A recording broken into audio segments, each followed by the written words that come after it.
केशव नगर राज्य के एक छोटे से गांव में मोहन नाम का एक बहुत ही गरीब लड़का अपनी बूढ़ी दादी माँ के साथ रहा करता था।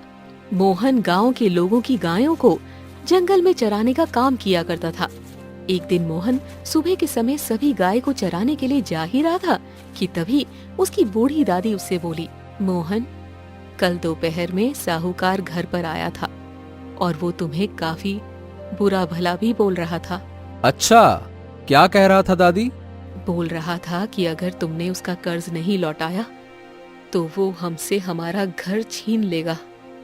मेरी समझ में नहीं आता मोहन कि आखिर तुम्हारे ऊपर साहूकार का क्या कर्ज निकल रहा है। ऐसा कुछ नहीं है दादी, वो तो बस ऐसे ही बोलता रहता है। पता नहीं उसका दिमाग खराब है क्या है। मैं मिल लूंगा उससे दादी, आप चिंता मत करो। नहीं मोहन, तुम मुझसे जरूर कुछ छुपा रहे हो। 10 दिन से साहूकार तुम्हारी पीठ पीछे इस घर में कई चक्कर लगा चुका है। मुझसे कोई बात मत छुपाओ। अपनी दादी की बात सुनकर मोहन उदास होता हुआ दादी की ओर देखकर बोला, अब क्या बताऊं दादी, पिताजी जब बीमार थे तब मेरे पास उनके इलाज के लिए बिल्कुल भी धन नहीं था। मैं सहायता मांगने के लिए साहूकार के पास गया और साहूकार ने धन देने के बदले में ये घर अपने पास गिरवी रख लिया। अब मुझे लगा था कि पिताजी स्वस्थ हो जाएंगे और फिर मैं और पिताजी अपने खेत में मेहनत करके साहूकार का सारा कर्जा चुका देंगे। मगर दादी, आपको तो पता है, पिताजी की बीमारी बढ़ती गई। पिताजी का इलाज कराते कराते कराते मुझे खेत बेचना पड़ा और अंत में पिताजी भी हमें छोड़कर चले गए। मोहन की बात सुनकर मोहन की बूढ़ी दादी की आंखों में आंसू आ गए। चिंता मत कर मोहन, भगवान इंसान को दुख केवल उसकी परीक्षा लेने के लिए देता है। सब कुछ ठीक हो जाएगा बेटा, तू चिंता मत कर। अपनी दादी की बात सुनकर मोहन गायों को लेकर जंगल की ओर चल दिया। मोहन कुछ दूर चला ही था कि तभी रास्ते में उसे साहूकार मिल गया। साहूकार मोहन को देखकर क्रोधित होते हुए बोला, ए मोहन बा, कहाँ भागे जा रहे हो भाई? मैं तुम्हारे पास ही आ रहा था। कहाँ रहे हो?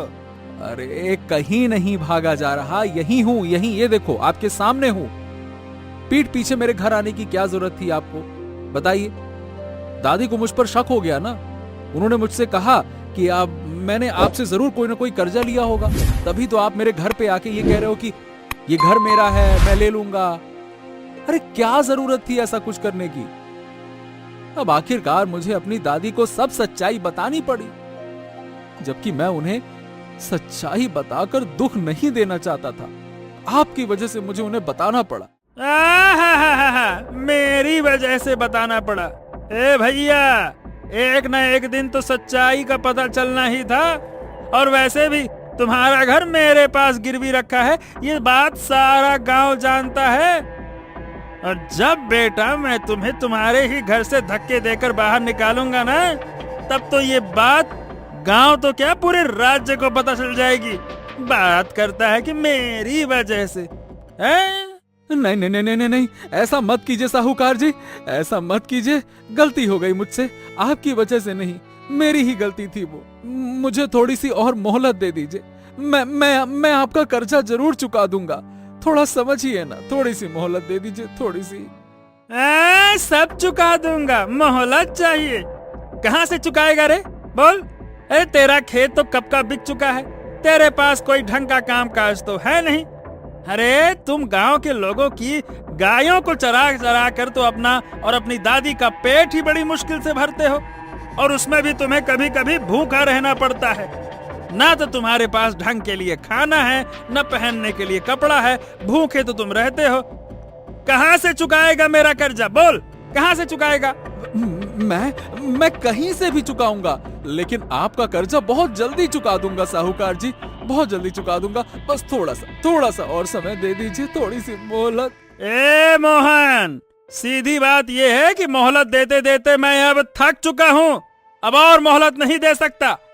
अरे तुमने अपने पिता की बीमारी के लिए जो कर्जा लिया था, या तो वो मुझे वापस कर दो, नहीं तो इज्जत के साथ भैया अपना घर अपनी दादी के साथ में खाली कर दो, चले जाओ। बात खत्म हो जाएगी।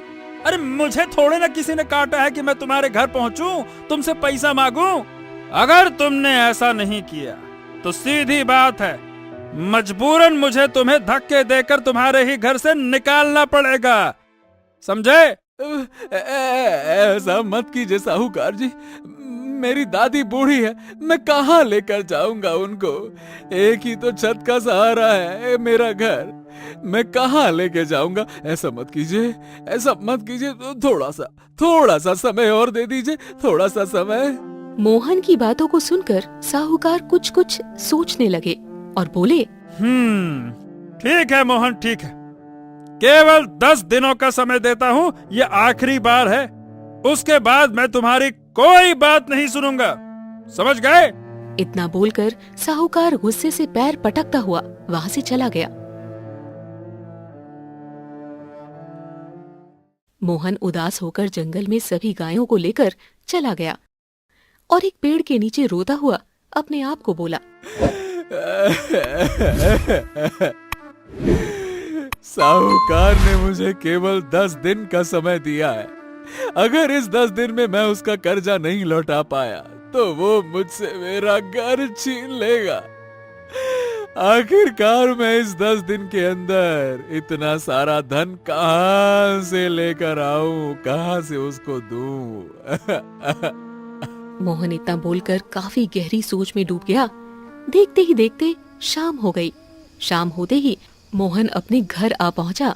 मोहन ने अपनी दादी को बिल्कुल भी आभास नहीं होने दिया कि साहूकार उसे क्या धमकी देकर गया है।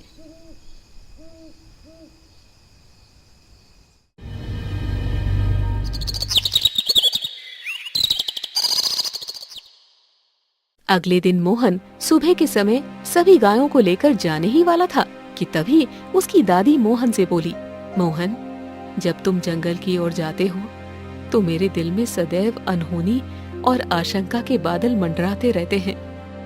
ऐसा क्यों दादी? तुमसे कितनी बार कहा है मोहन कि तुम उस जंगल में गायों को चराने मत जाया करो। तुम नहीं जानते उस जंगल की गहराई विचित्र रहस्यों से भरा हुआ है। दादी, मैं आपसे पहले भी तो कह चुका हूँ, अरे मैं जंगल के अंदर वाले हिस्से में नहीं जाता हूँ। इतना बोलकर मोहन अपने घर से बाहर निकल गया और अपने आप से बोला, हाँ, मेरी समझ में नहीं आता कि दादी आखिर जंगल के अंदर जाने के लिए मुझे हमेशा मना क्यों करती है। ये क्या चक्कर है?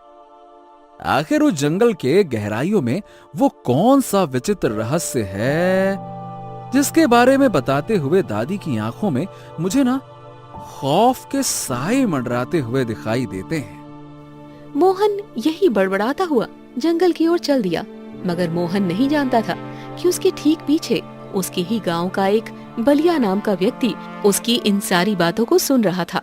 मोहन के जाते ही बलिया अपने आप से बोला, जंगल के अंदर एक विचित्र रहस्य, ओह, इसके बारे में तो मैंने कभी नहीं सुना। हाँ, मुझे गांव के लोगों से इसके बारे में पता करना चाहिए। बलिया तुरंत गांव के मुखिया के पास पहुंच गया और उससे बोला, अरे राम राम मुखिया जी, राम राम। अच्छा मुखिया जी, ये बताइए, हमारे गांव के नजदीक जो जंगल पड़ता है ना, हाँ, वो घना वाला जंगल, उस जंगल के अंदर ऐसा कौन सा रहस्य है? बलिया की बात सुनकर मुखिया की आंखों में डर झलकने लगा। मुखिया डरते हुए बलिया से बोला, बलिया बेटा, आज तो तुमने ये बात कर ली है, आइंदा मत करना। और सुनो, जंगल के अंदर तो जाने की सोचना भी नहीं, ठीक है? चलो भैया, राम राम। इतना कहकर मुखिया वहाँ से चला गया। तो आखिर ऐसा है क्या उस जंगल में? हाँ, अब तो मुझे गांव के और लोगों से भी पूछताछ करनी चाहिए। बलिया शाम तक गांव के लोगों से जंगल के बारे में पूछता रहा, मगर कोई भी जंगल के बारे में सुनता तो बुरी तरह से डर जाता। थक हार कर बलिया क्रोधित होकर अपने आप से बोला, हाँ, अरे मेरे गांव वाले तो बड़े ही डरपोक निकले। अरे ऐसा क्या है उस जंगल में, जंगल जंगल जंगल, कि कोई मुझे उसके बारे में बताने तक को और बात करने तक को तैयार नहीं है। अब तो ऐसा लग रहा है कि मुझे खुद जाकर पता लगाना पड़ेगा कि आखिरकार क्या रहस्य है। बलिया के मन के अंदर जंगल के रहस्य जानने की उत्सुकता जन्म ले उठी थी। बलिया उस जंगल की ओर चला गया। ऐसे ही कुछ दिन बीत गए, मगर बलिया उस दिन के बाद जंगल से वापस नहीं लौटा। बलिया के गायब होने के बाद गांव में भय का माहौल कायम हो गया। ये देखकर मुखिया एक व्यक्ति से बोला, अरे कुछ दिनों पहले तो बलिया मुझसे जंगल के बारे में पूछताछ ही कर रहा था। मैंने तो उसे कुछ नहीं बताया। मैंने साफ साफ मना कर दिया और मैंने ये भी कहा कि बेटा किसी से पूछना नहीं। मुझे पक्का लग रहा है कि बलिया उस जंगल के अंदर ही चला गया होगा। हाँ। मुखिया की बात सुनकर एक व्यक्ति डरते हुए मुखिया से बोला, अरे बलिया मुझसे भी उस जंगल के बारे में पूछताछ कर रहा था। मैंने उससे कहा था कि बेटा उस जंगल में आज तक जो भी गया है वापस नहीं आया है। मुझे लगता है कि पक्का बलिया वहीं गया है और अब कभी वापस नहीं आएगा बेचारा। इतना बोलकर वो व्यक्ति वहाँ से चला गया। तभी वहाँ पर दो अजनबी आ पहुँचे। उनमें से एक अजनबी व्यक्ति जो देखने में बहुत धनवान नजर आता था और उसने बहुत कीमती वस्त्र भी पहन रखे थे। मुखिया उसकी ओर देखकर बोला, आप दोनों कौन हैं? और आप दोनों मेरे गांव के तो नहीं लगते। नमस्ते नमस्ते। देखिए महाराज, मैं नारायण नगर राज्य का रहने वाला हूँ। मेरा नाम सेठ चरणदास है। मैं एक बहुत ही महत्वपूर्ण जानकारी प्राप्त करने के लिए यहाँ तक आया हूँ, आपके गांव। अच्छा, तो कहिए क्या जानकारी लेना चाहते हैं आप? सुना है कि आपके गांव के करीब में एक जंगल है। कहते हैं कि वो जंगल बड़ा ही रहस्यमयी जंगल है। बस मुझे उसी जंगल के बारे में कुछ जानना है। चरणदास की बात सुनकर मुखिया डरते हुए सेठ चरणदास से बोला, देखो भाई सेठ चरणदास जी, मेरी सलाह मानो तो आप उल्टे पांव अपने गांव ही लौट जाओ। हाँ, अरे उस जंगल के बारे में मैं तो क्या, अरे आपको इस गांव का कोई भी व्यक्ति नहीं बताएगा। चलो भैया, मैं चलता हूँ, राम राम। इतना बोलकर मुखिया वहाँ से चला गया। सेठ चरणदास गांव वालों से उस जंगल के बारे में पूछताछ करने लगा, मगर कोई भी गांववासी उस जंगल का नाम सुनता तो डर के मारे वहाँ से भाग जाता। सेठ परेशान होकर एक वृक्ष के नीचे बैठकर अपने नौकर बलराम से बोला, अरे रे रे रे, इस गांव का तो कोई भी व्यक्ति उस जंगल के बारे में ससुरा बातचीत करने तक को तैयार नहीं है। अब क्या करें? चरणदास ने इतना कहा ही था कि तभी एक व्यक्ति वहाँ आकर बोला, मैं आपको जंगल के बारे में बता सकता है, लेकिन आपको इसके बदले में मुझे बहुत सारा धन देना पड़ेगा। और हाँ, मेरे अलावा इस गांव में कोई भी व्यक्ति आपको उस जंगल के बारे में नहीं बताएगा। अच्छा, कौन हो भाई तुम? मेरा नाम बिरजू है, बिरजू। चरणदास रुपए की थैली बिरजू को पकड़ाता हुआ बोला, हाँ तो ठीक है, ये लो रुपयों से भरी हुई थैली। अब बताओ भैया, क्या है उस जंगल का रहस्य? बिरजू सेठ चरणदास के कानों में आहिस्ता से कुछ बताने लगा। जैसे जैसे बिरजू बताता जा रहा था, सेठ चरणदास की आंखों में एक अजीब सी चमक आती जा रही थी। कुछ देर बाद फिर चरणदास रहस्यमयी अंदाज से मुस्कुराता हुआ बिरजू से बोला, हाँ। अरे तुम तो वाकई जंगल का रहस्य जानते हो। जैसा मैंने सुना था वैसा ही है जंगल। सेठ चरणदास अपने नौकर बलराम के साथ वहाँ से चले जाते हैं।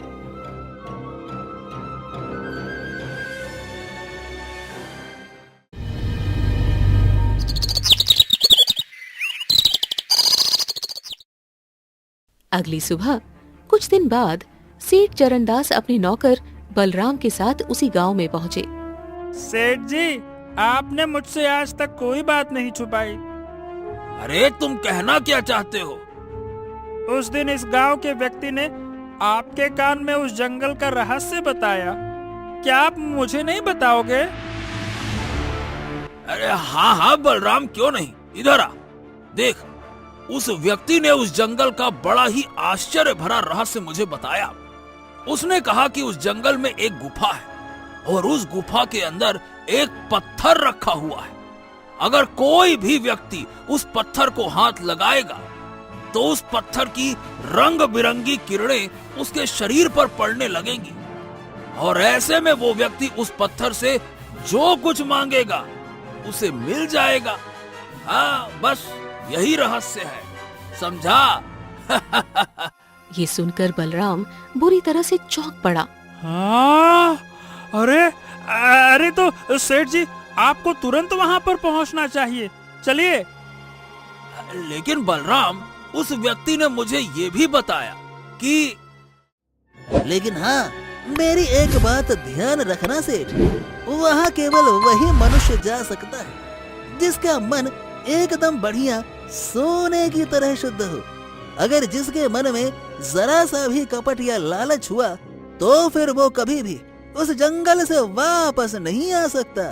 अरे लोग उस जंगल में अपनी मर्जी से जाते तो है, लेकिन वापस वो जंगल की मर्जी से ही आते हैं। आज तक जो कोई भी उस जंगल में गया है वो वापस लौट कर नहीं आया, और जो भी वापस लौटा है वो पागलों के जैसा हो गया है और किसी को कुछ बताने लायक नहीं रह गया। तो समझे क्या, वो जंगल एक भूल भुलैया है। जो करना वही सोच समझ के करना सेठ जी। वही चबूतरे के समीप वृक्ष के ठीक पीछे मोहन बैठा था और उन दोनों की बातें बड़े ही गौर से सुन रहा था।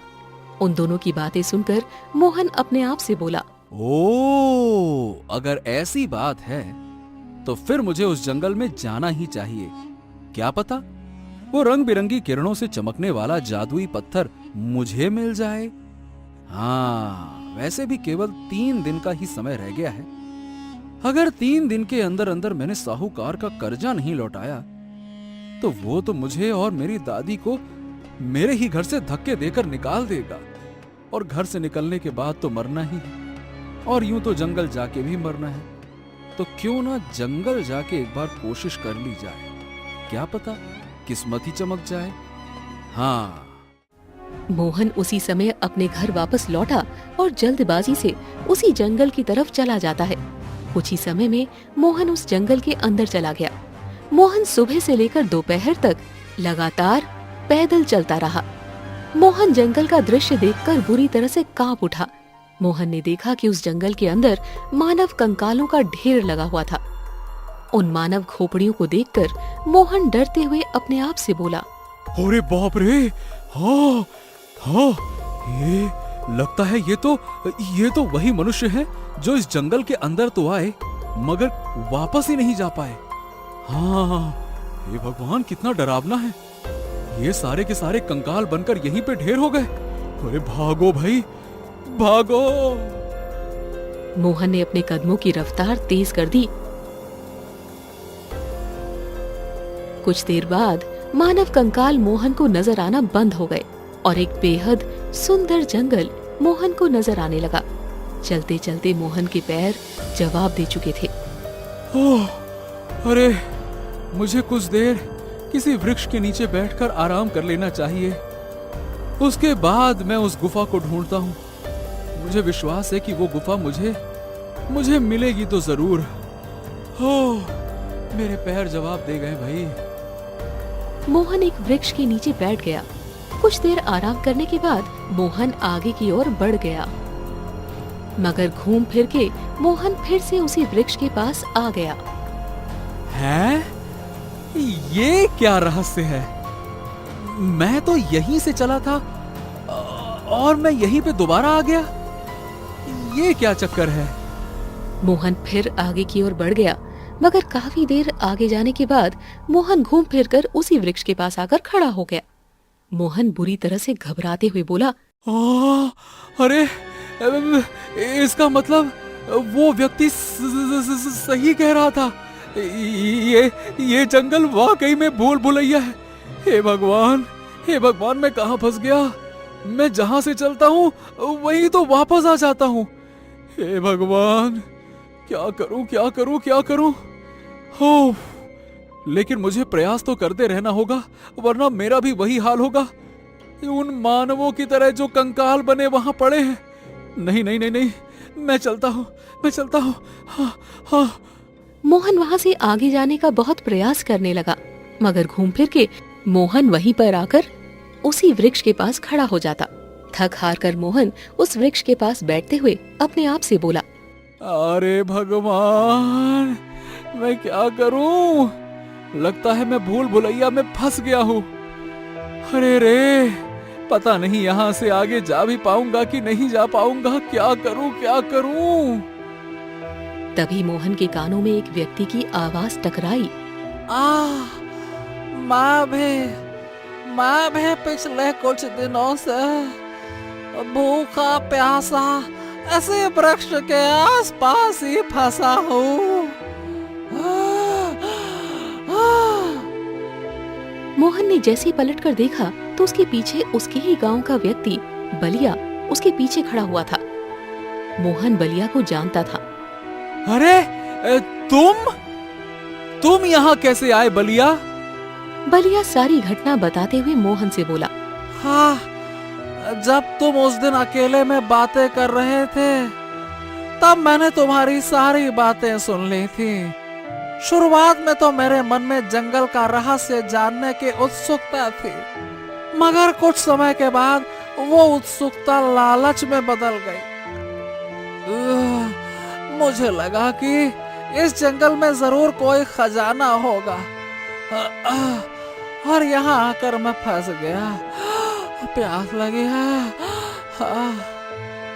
बलिया की बात सुनकर मोहन मुस्कुराते हुए बोला, हाँ, चलो चलो, कम से कम मुझे यहाँ कोई दूसरा इंसान तो दिखाई दिया। अरे एक से भले दो, हमें किसी भी कीमत पर हिम्मत नहीं हारनी चाहिए बलिया। कोई बात नहीं, कोई बात नहीं, कुछ न कुछ तो अच्छा कर ही लेंगे। चलो आगे बढ़ते हैं। मोहन बलिया के साथ फिर से आगे बढ़ गया। वो कुछ ही दूर चला था कि तभी मोहन और बलिया ने अपने आप को एक पथरीले स्थान के पास पाया। मोहन बलिया की ओर देखकर बोला, हैं? अजीब बात है, हम अचानक से इस पथरीले स्थान में कैसे पहुंच गए?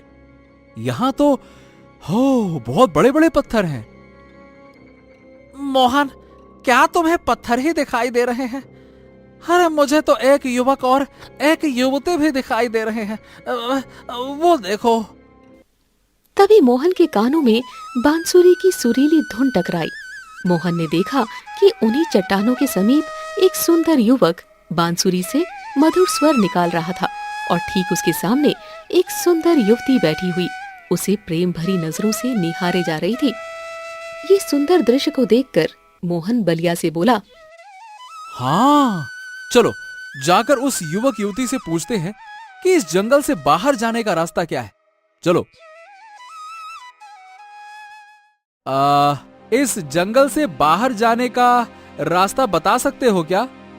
इस जंगल से कोई भी नहीं निकल सकता है। क्या? तुम्हारे कहने का मतलब क्या है?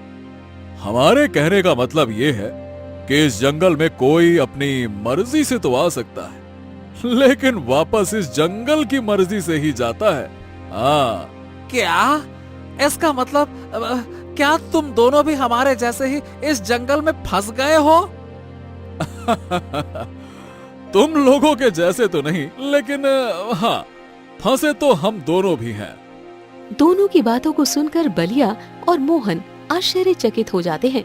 तभी मोहन बोला, देखो, मैं इस जंगल में उस गुफा को तलाशने आया हूँ जिसके अंदर वो चमकने वाला जादुई पत्थर रखा हुआ है। अरे मैंने सुना है कि जो भी उस जादुई पत्थर को स्पर्श करेगा तब उस पत्थर की जादुई किरणें उस पर पड़ने लगती हैं, और ऐसे में वो मनुष्य उस जादुई पत्थर से जो कुछ भी मांगेगा उसकी इच्छा पूर्ण हो जाती है। तो क्या तुम मुझे बता सकते हो कि गुफा इस जंगल में किस तरफ है? मोहन की बात सुनकर वो सुंदर युवक रहस्यमयी अंदाज में बोला, ये जंगल एक भूल भुलैया है।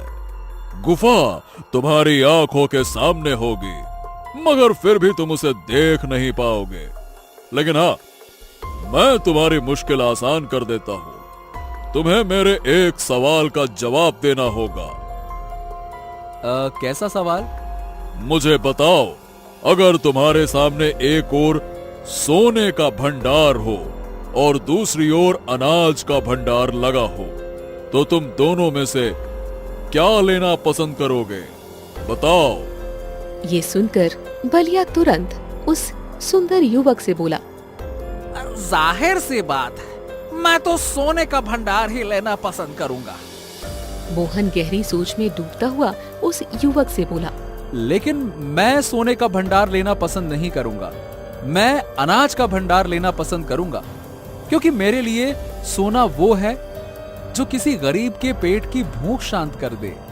मोहन की बात सुनकर सुंदर युवक रहस्यमयी अंदाज में मुस्कुराता हुआ बोला,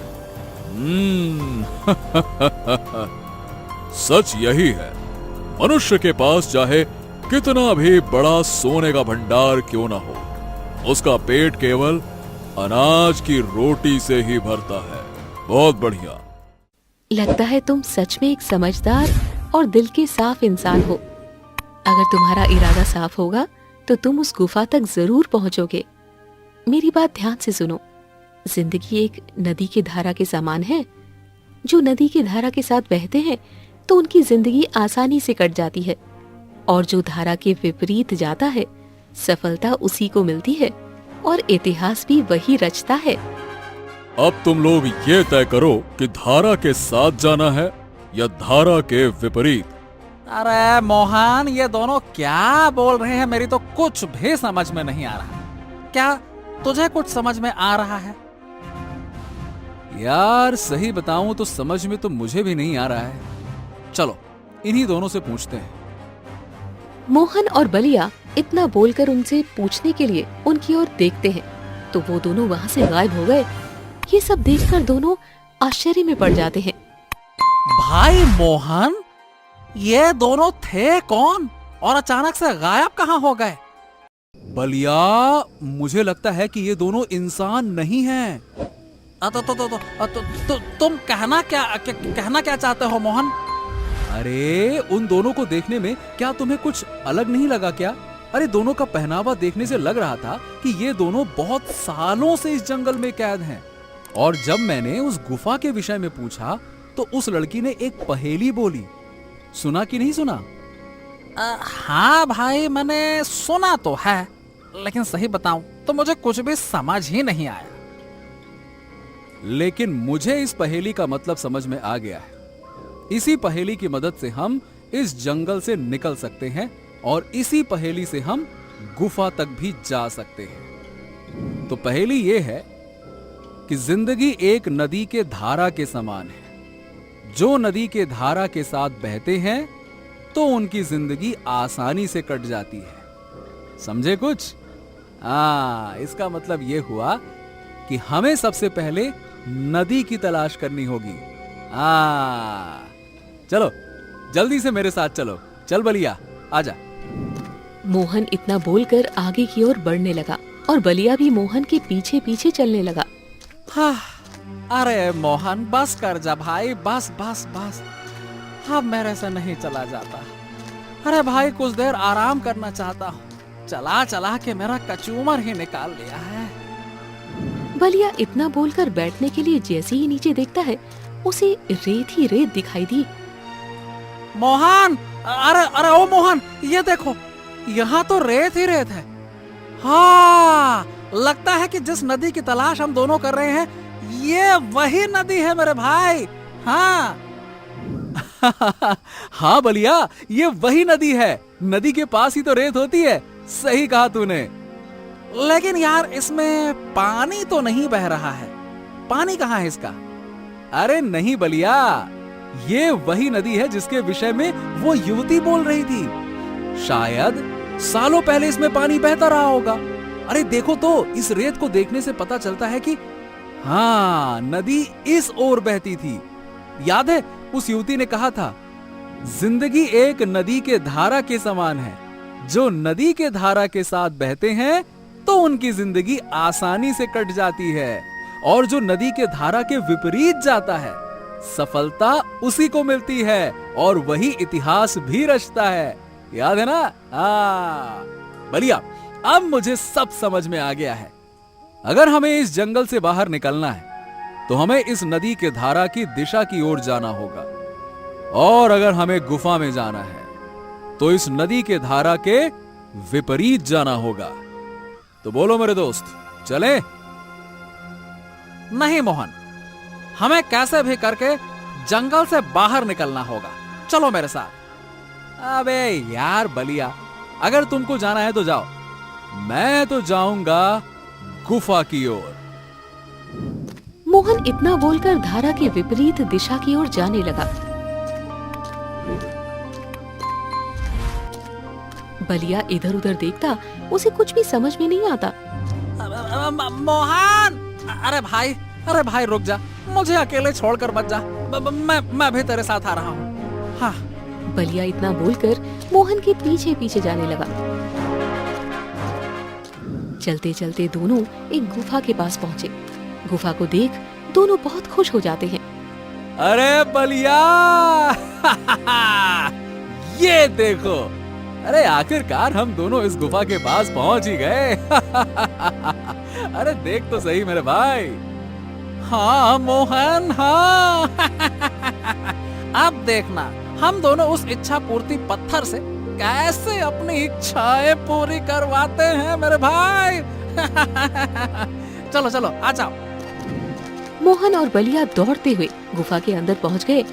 उन दोनों ने देखा कि गुफा के अंदर एक पत्थर रखा हुआ था। बलिया तुरंत दौड़ते हुए उस पत्थर के पास पहुंच गया और उस पत्थर को स्पर्श कर दिया। हे जादुई पत्थर, मुझे बहुत सारा सोना दे दे, बहुत सारा, हाँ खूब सारा सोना। ए भाई मोहन, ये तो यार साधारण सा पत्थर मालूम होता है, कुछ हुआ ही नहीं। अच्छा ठीक है, रुक जा, एक बार मैं प्रयास करके देखता हूँ, रुक जा। मोहन ने जैसे उस पत्थर को स्पर्श किया, अचानक ही पत्थर चमकने लगा और वहाँ पर वही युवक और युवती प्रकट होते हैं। मोहन उन दोनों को देखकर आश्चर्य में पड़ जाता है। हैं? तुम लोग? तो क्या तुम दोनों ही लोगों की इच्छाओं को पूरा करते हो?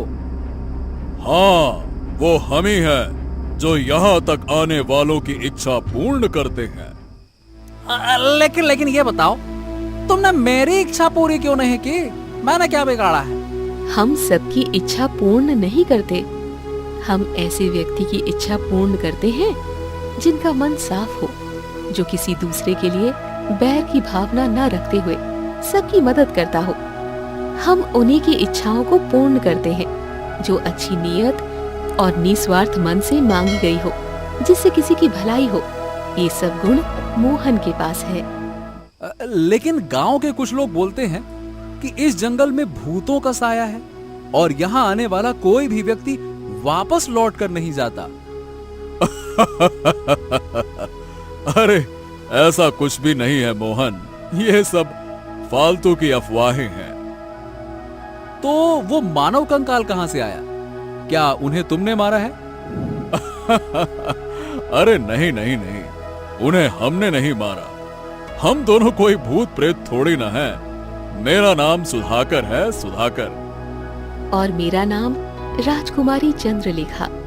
हम दोनों भी कभी आप लोगों के जैसे ही सामान्य इंसान थे, पर एक दिन हमारे साथ ऐसी घटना घटित हुई जिसके कारण हम दोनों इस जंगल में ही कैद होकर रह गए और चाहकर भी इस जंगल से बाहर नहीं जा सकते। ओह, क्या घटना? और तुम दोनों इस जंगल में कैद कैसे हो गए? तुम्हें तो बाहर जाने का रास्ता पता होना चाहिए। पता नहीं, मुझे कुछ समझ में नहीं आ रहा, साफ साफ बताओ ना। आज से बहुत साल पहले इस जंगल के पास में ही एक गांव था, बिंदापुरा। मैं अपने गांव का प्रमुख चरवाहा हुआ करता था। गांव वालों के गायों को चराकर जो भी मिलता उसी से अपना गुजारा करता था। एक दिन मैं अपने साथी मवेशियों को लेकर जंगल चला गया। अब जंगल में पहुंचते ही सभी गायें इधर उधर चारा चरने लगी। हाँ, अब तो सभी गायें मस्त चारा चरने लगी है। चारा चरे गैया, यहाँ बैठे सुधाकर भैया। चलो इसी जगह पे बैठ जाता हूं। बस इतना बोलकर मैं अपनी बांसुरी बजाने लगा और तभी मैं उसी रास्ते से अपने सैनिकों के साथ गुजर रही थी और जंगल के सुंदर दृश्य को निहार रही थी। तभी मेरे कानों में बांसुरी का मधुर स्वर टकराया। इस जंगल में इतनी सुंदर बांसुरी कौन बजा रहा है? राजकुमारी, वहाँ देखिए, उस पेड़ के नीचे एक चरवाहा बैठा हुआ है और वो बांसुरी भी उसी के हाथों में है। मैं दौड़ते हुए उस युवक के सामने पहुंच गई। मुझे देखकर युवक ने बांसुरी बजानी बंद कर दी। रुक क्यों गए? बजाओ ना। तुम्हारी बांसुरी की धुन बहुत अच्छी है। मेरे पैर खुद ब खुद इसकी धुन में यहाँ खींचे चले आए। क्या नाम है तुम्हारा? नमस्ते, मेरा नाम सुधाकर है और मैं एक चरवाहा हूँ। इस जंगल में अपनी गैया चराने के लिए आता हूँ। चारा चरे गैया और बांसुरी बजाए सुधाकर भैया। क्या तुम यहाँ पर रोज आते हो? हाँ, मैं यहाँ रोज आता हूँ। कल मैं फिर दोबारा यहाँ आऊंगी। इतना बोलकर राजकुमारी चंद्रलेखा वहां से चली गई और उस दिन के बाद से राजकुमारी मुझे मिलने के लिए रोज आया करती थी। मैं तुम्हारे बगैर नहीं रह सकती सुधाकर। मैं तुमसे प्रेम करने लगी हूँ। लेकिन तुम तो एक राजकुमारी हो चंद्रलेखा, और भला मैं क्या हूँ? मैं तो एक मामूली सा चरवाहा। तुम्हारे पिता हमारी प्रेम कहानी को कभी स्वीकार नहीं करेंगे। तुम मेरे पिता को नहीं जानते सुधाकर। वो मुझसे बहुत प्रेम करते हैं। अगर मैं उनसे तुम्हारे बारे में कहूंगी तो वो मेरे और तुम्हारे विवाह के लिए तुरंत तैयार हो जाएंगे। अरे वाह, ये तो बहुत अच्छी बात है राजकुमारी। सुधाकर, क्या तुम मुझे इस जंगल को नहीं दिखाओगे? तुम तो यहाँ रोज आते हो। तुम्हें तो इस जंगल का कोना कोना पता होगा। मुझे बहुत मन कर रहा है। चलो ना, चलो आज जंगल के अंदर तक घूम कर आते हैं। राजकुमारी चंद्रलेखा के कहने पर हम दोनों जंगल के अंदर तक पहुंच गए और एक चट्टान के ऊपर खड़े होकर जंगल के सुंदर दृश्य का आनंद ले रहे थे कि तभी अचानक से राजकुमारी चंद्रलेखा का पैर एक पत्थर पे पड़ गया, जिससे वो पत्थर चट्टान से नीचे गिर गया। और जैसे ही चट्टान से पत्थर नीचे गिरा, तभी किसी स्त्री के रोने की आवाज सुनाई दी।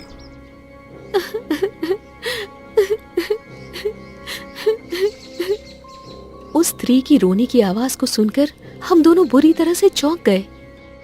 हाँ, ये क्या राजकुमारी? ये तो किसी के रोने की आवाज है। चलो चलकर देखते हैं बात क्या है। चलो चलो। इतना बोलकर हम दोनों नीचे गए। तब हमने देखा कि वहां तो एक सुंदर सी स्त्री बैठी हुई रो रही थी। देखिए, आप कौन हैं सुंदरी, और आप इस तरह से रो क्यों रही हैं? बात क्या है? सुधाकर के इतना कहते ही वो स्त्री अत्यधिक क्रोधित हो गई। तुम दोनों की वजह से मेरा पति मर गया और तुम मुझे रोने की वजह पूछ रहे हो? पर ये कैसे हो सकता है? आप कौन हैं आप? मैं एक इच्छाधारी नागिन हूँ। मैं और मेरे पति नागराज अक्सर इस जगह पर विचरण करने आते हैं और हर रोज की तरह आज भी आए थे। तभी अचानक ऊपर से एक पत्थर नीचे गिरा जो सीधे नागराज के सर पे गिरा, जिससे नागराज की मृत्यु हो गई। इस जंगल में तो कोई भी नहीं आता, लेकिन तुम दोनों यहाँ आए और तुम्हारी वजह से मेरे पति की मृत्यु हो गई। इसकी सजा तुम दोनों को अवश्य मिलेगी। मैं तुम दोनों को श्राप देती हूँ कि तुम दोनों इसी जंगल में कैद होकर रह जाओगे और चाहकर भी इस जंगल से बाहर नहीं निकल पाओगे। तुम दोनों इस जंगल की गहराइयों में भटकते रहोगे और बाहर निकलने की इच्छा ही रह जाएगी। उस दिन से हम दोनों इसी जंगल में कैद होकर रह गए और इस जंगल के भूल भुलैया में फंस गए। हाँ, अब तो हम चाह कर भी जंगल से बाहर निकल ही नहीं सकते। दोनों की बातों को सुनकर मोहन के दिल और दिमाग में गहरा असर हुआ और उनकी ओर देखकर वो बोला, तो इस श्राप से मुक्ति पाने का कोई तो उपाय होगा जिससे तुम दोनों इस जंगल से बाहर निकल सको। मोहन की बातों को सुनकर वो दोनों एक दूसरे को देखने लगते हैं और मोहन से बोलते हैं, हाँ, एक उपाय है जिससे हम इस श्राप से मुक्त हो सकते हैं। उस दिन इच्छाधारी नागिन के श्राप देने के बाद हम दोनों उससे माफी मांगने लगे। हमें माफ कर दो नागरानी, हमसे जो भी कुछ हुआ वो अनजाने में हुआ। हम बस इस जंगल की खूबसूरती को देखने के लिए आए थे। पता नहीं वो पत्थर कैसे मेरे पैर से टकराकर नीचे गिर गया और नागराज की मृत्यु हो गई। नागरानी, नागरानी, हम एक दूसरे से बहुत प्रेम करते हैं और एक दूसरे के बिना नहीं रह सकते। अरे हमें माफ कर दो नागरानी, हमें माफ कर दो। हमसे गलती से हुआ है जो कुछ हुआ है, हमने जानबूझकर नहीं किया। हमें माफ कर दो। नागरानी के सामने हम दोनों उस दिन बहुत रोए, गिड़गिड़ाए। आखिरकार नागरानी को हम पे तरस आ ही गया और वो बोली, मैं अपना श्राप वापस तो नहीं ले सकती, लेकिन इसका एक तोड़ जरूर बता सकती हूँ। आज के बाद से ये पत्थर इच्छा पूर्ति पत्थर के रूप में जाना जाएगा और जो भी व्यक्ति इस जंगल में अपनी इच्छा लेकर आएगा उसकी इच्छा तुम दोनों पूरा करोगे। इस पत्थर को जो कोई साफ दिल का व्यक्ति स्पर्श करेगा तो ये पत्थर चमकने लगेगा। तब तुम दोनों उसकी इच्छा पूरी करना। और रही बात तुम दोनों की इस श्राप से मुक्ति की, तो सुनो, अगर कोई व्यक्ति अपनी कोई इच्छा लेकर इस पत्थर तक पहुंच जाए और अपनी इच्छा को कुर्बान कर तुम दोनों को इस श्राप से मुक्त होने का वरदान मांगेगा, तो तुम दोनों इस श्राप से मुक्त हो जाओगे और अपने अपने समय में वापस चले जाओगे और ये पत्थर गायब हो जाएगा। लेकिन नागरानी, हम दोनों कब तक दूसरों की इच्छा पूरी करते रहेंगे? ऐसे में तो सालों साल निकल जाएंगे और हम दोनों इसी जंगल में भूख और प्यास से मर जाएंगे। हाँ नागरानी, और पता नहीं इस जंगल में कैसे कैसे लोग अपनी इच्छा पूरी करवाने के लिए आएंगे। ऐसे में कोई लालची व्यक्ति भी इस जंगल में आकर अपनी इच्छा पूरी करवा लेगा। नहीं, तुम दोनों जैसा सोच रहे हो वैसा नहीं होगा। इस जंगल में जो कोई अपनी लालच की वजह से आएगा वो इस जंगल से कभी भी बाहर नहीं निकल पाएगा और इस जंगल में भटकता रहेगा। आज के बाद इस जंगल में जो कोई भी आएगा उसके लिए समय थम सा जाएगा। ना रात होगी, ना किसी ऋतु का आगमन होगा। समय जैसा का तैसा रहेगा। उस दिन वो इच्छाधारी नागिन इतना कह के वहां से गायब हो गई और ये जगह एक गुफा में परिवर्तित हो गई। उस दिन के बाद से हम आज तक इस जंगल में फंसे हुए हैं। हाँ, खैर छोड़ो, तुम बताओ तुम्हारी क्या इच्छा है? अरे मोहन, क्या सोच रहा है? जल्दी से अपनी इच्छा मांग ले, फिर घर चलते हैं। जल्दी कर, बता। बलिया की बातों को सुनकर मोहन कुछ मांगने ही वाला था कि तभी अचानक मोहन को पीछे से किसी ने धक्का दे दिया और उस पत्थर के सामने आ गया। पत्थर से निकलने वाली किरणें उस व्यक्ति पर भी पड़ने लगी। ए जादुई पत्थर, मेरी इच्छा पूरी करो। उस व्यक्ति ने इतना कहकर अपनी इच्छा मन ही मन मांग ली। वो व्यक्ति कोई और नहीं बल्कि सेठ चरणदास था। जाओ, तुम्हारी इच्छा पूरी होगी। कौन हो कौन तुम? और तुमने ये क्या कर दिया? अरे पत्थर को सबसे पहले मोहन ने स्पर्श किया था और पत्थर से निकलने वाली किरणें मोहन के शरीर में पड़ी थी, लेकिन तुमने मोहन के मांगने से पहले ही उसे धक्का दे दिया और अपनी इच्छा पत्थर के सामने व्यक्त कर दी। अरे कौन हो तुम? यह गलत है। और तुम दोनों ने इसे जो वरदान दिया है उसे वापस लो। इसकी गलती है ना, क्यों दे दिया इसे वरदान? नहीं, हम ये वरदान वापस नहीं ले सकते, क्योंकि जो भी इस पत्थर का चमक प्राप्त करता है उसकी एक इच्छा पूरी करना हमारा कर्तव्य है। इतना बोलकर वो दोनों वहाँ से गायब हो जाते हैं। ओ, तुम तो वही सेठ हो ना जिसने उस दिन इस जंगल के विषय में एक व्यक्ति से बात की थी, क्यों? हाँ, बिल्कुल सही पकड़े मोहन। और भैया, मैंने ये जानबूझकर और तुमको सुनाकर ही उस दिन उस व्यक्ति से जंगल के बारे में बात की थी, ताकि भैया तुम यहाँ आओ और मैं तुम्हारा पीछा करते करते करते करते करते करते यहाँ तक पहुँच जाऊं। लेकिन हाँ, मैं यहाँ किसी लालच से नहीं, बल्कि अपने इकलौते बेटे के लिए आया हूँ मोहन। क्या हुआ है तुम्हारे बेटे को? मेरा एक बेटा है जिसको जन्म देते ही उसकी माँ की मृत्यु हो गई। तब से मैं माँ बाप बनकर उसका ख्याल रखता हूँ। मैंने कभी भी उसे किसी चीज की कमी नहीं होने दिया। लेकिन जब वो बड़ा हुआ तो पता चला कि वो तो गूंगा और बहरा है। मैंने बड़े से बड़े डॉक्टरों को दिखाया, झाड़ फूंक करवा के भी देख लिया, लेकिन कोई फायदा नहीं हुआ। तभी एक बुजुर्ग आदमी ने इस इच्छा पूर्ति पत्थर के विषय में बताया। तब मैंने इस जंगल के विषय में आसपास के गांव वालों से पूछा, तो पता चला कि इस जंगल में एक अच्छा और निस्वार्थ इंसान ही जा सकता है। अब इस जंगल में मैंने कई बार आने की कोशिश की मोहन, लेकिन हर बार मैं असफल रहा। तब मैंने कुछ लोगों से तुम्हारी प्रशंसा सुनी, तो मुझे एक उम्मीद जगी और मुझे लगने लगा कि तुम इस इच्छा पूर्ति पत्थर तक जरूर पहुंचोगे। और मैंने जैसा सोचा था मोहन, वैसा ही हुआ। तुम मजबूरी में थे, इसीलिए तुम्हें यहाँ आना ही पड़ा। मैं शुरू से तुम्हारा पीछा कर रहा था और यहाँ तक पहुंच सका। तुम्हारा बहुत बहुत धन्यवाद मोहन। आज तुम्हारी वजह से मेरा बेटा बोलने और सुनने लग जाएगा। ये उसके मुंह से पिता सुनने के लिए मैं तरस रहा था। बहुत बहुत धन्यवाद मोहन, बहुत बहुत धन्यवाद। सेठ चरणदास की बातों को सुनकर मोहन की आंखों में थोड़ी खुशी झलकने लगी, लेकिन उसे इस बात का दुख भी था कि वो साहूकार से लिया कर्ज नहीं चुका पाएगा। मुझे माफ कर दो दादी, मेरी वजह से आपको इस बुढ़ापे में दर दर की ठोकरें खानी पड़ेगी। अब तो मेरे घर पे साहूकार कब्जा कर लेगा। मुझे माफ कर दो दादी, मुझे माफ कर दो।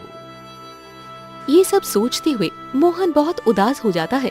मोहन को इस तरह उदास देख सभी लोग मोहन की तरफ देखने लगे। तभी बलिया बोला, अरे मोहन, इस सेठ के धक्का देने से पहले इस पत्थर की जादुई किरणें तुम्हारे ऊपर भी पड़ी थी। इसका मतलब तुम्हारी भी एक इच्छा पूरी हो सकती है। अरे हाँ हाँ हाँ हाँ हाँ हाँ, तुम सही कह रहे हो। मोहन इतना सोचकर उन दोनों को फिर से बुलाता है। उस पत्थर का प्रकाश मेरे ऊपर भी पड़ा था। तुम दोनों मेरी भी एक इच्छा पूरी कर सकते हो। मोहन सही कह रहा है। मांगो मोहन, तुम्हारी क्या इच्छा है? मेरी इच्छा है कि अरे मोहन, जल्दी से अपनी इच्छा मांग। धन दौलत जो भी चाहिए मांग ले मोहन, जल्दी कर, मांग। हाँ हाँ हाँ, मैं मांगता हूँ। मेरी इच्छा है कि आज से तुम दोनों इस श्राप से मुक्त होकर अपने समय में वापस चले जाओ और अच्छे से रहो। बस मैं यही चाहता हूँ। मोहन की बातों को सुनकर दोनों बहुत खुश हो जाते हैं। हम दोनों इस श्राप से मुक्त हो गए सुधाकर। अब से हम भी अपने घर जा सकते हैं। हाँ हाँ राजकुमारी, हाँ। मोहन मोहन मोहन, तुम सच में एक नेक दिल और सच्चे इंसान हो, जो तुमने हमारी दुख और पीड़ा को समझा। वरना लोग यहाँ तो बस अपनी इच्छा को पूरी करवाने के लिए ही आते हैं। तुम्हारा तहे दिल से बहुत बहुत धन्यवाद। इस तरह वो दोनों वहाँ से गायब हो जाते हैं और मोहन वहाँ से जाने लगता है। तभी वहाँ पर वही इच्छाधारी नागिन प्रकट होती है। रुको मोहन, तुम एक सच्चे इंसान हो जो अपनी परिस्थिति को जानते हुए भी अपने लिए कुछ नहीं मांगते। बल्कि दूसरों के लिए अपनी इच्छा कुर्बान कर दी। वाह मोहन वाह, मैं तुम्हारे इस परोपकारी स्वभाव से प्रसन्न हुई। मोहन, ये लो, मेरी तरफ से तुम्हारे लिए एक छोटा सा उपहार। इसे ले जाओ और इसे एक मिट्टी के बर्तन में रखकर लाल रंग के कपड़े से ढक देना। लेकिन याद रहे, तुम्हें इसे देखना नहीं है। अगर गलती से भी तुमने इसे देख लिया तो ये गायब हो जाएगी। उस मटके को तुम सुबह के समय खोल कर देखना। इतना बोलकर इच्छाधारी नागिन गायब हो जाती है और सभी लोग अपने गांव की ओर चले जाते हैं। सेठ चरणदास अपने घर पहुंचा तो देखा कि उसका बेटा स्वस्थ हो चुका था। घर पहुंचते ही मोहन इच्छाधारी के दिए उपहार को मिट्टी के घड़े में डाल देता है। उसे कुछ भी नहीं पता था कि वो क्या है और खाना खाकर सो जाता है।